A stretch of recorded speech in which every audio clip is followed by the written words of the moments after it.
বিপদে মোরে রক্ষা করো, এই নহে মোর প্রার্থনা।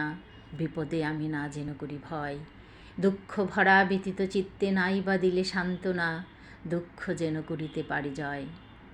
বন্ধুরা, আরেকটা ইতিবাচক ভিডিও নিয়ে তোমাদের সামনে হাজির হলাম।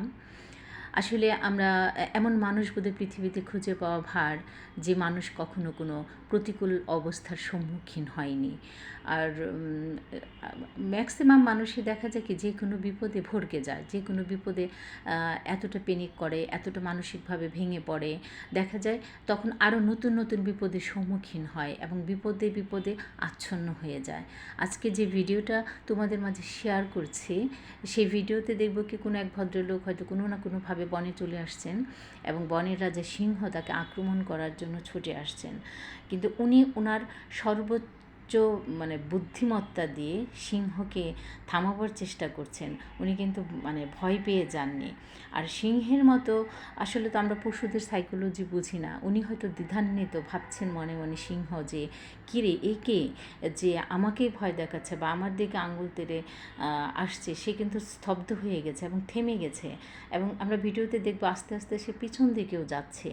বা সেই ভদ্রলোক এটা একটা আসলে সিম্বলিক শিক্ষা আমাদের জীবনে, যে আমরা মানুষ যত প্রতিকূলতার সম্মুখীন হই, যত অপশক্তির সম্মুখীন হই, আমরা আমাদের সর্বোচ্চ শক্তিটুকু দিয়ে রুখে দাঁড়াতে হবে।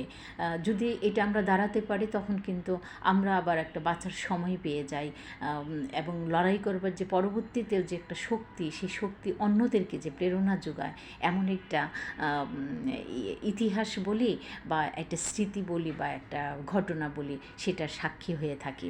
কাজে এই একটা প্রবাদ আছে না, যে যতক্ষণ শ্বাস ততক্ষণ আশ। তো এই ভিডিওটা কিন্তু এটাকে প্রমাণ করে দিয়েছে। আসলে আমার বলবার জায়গায় এটা, যে আমরা যেন সবসময় যে কোনো বিপদে মাথা ঠান্ডা রেখে এবং সুন্দর সিদ্ধান্ত নিতে পারি। ধন্যবাদ সবাইকে।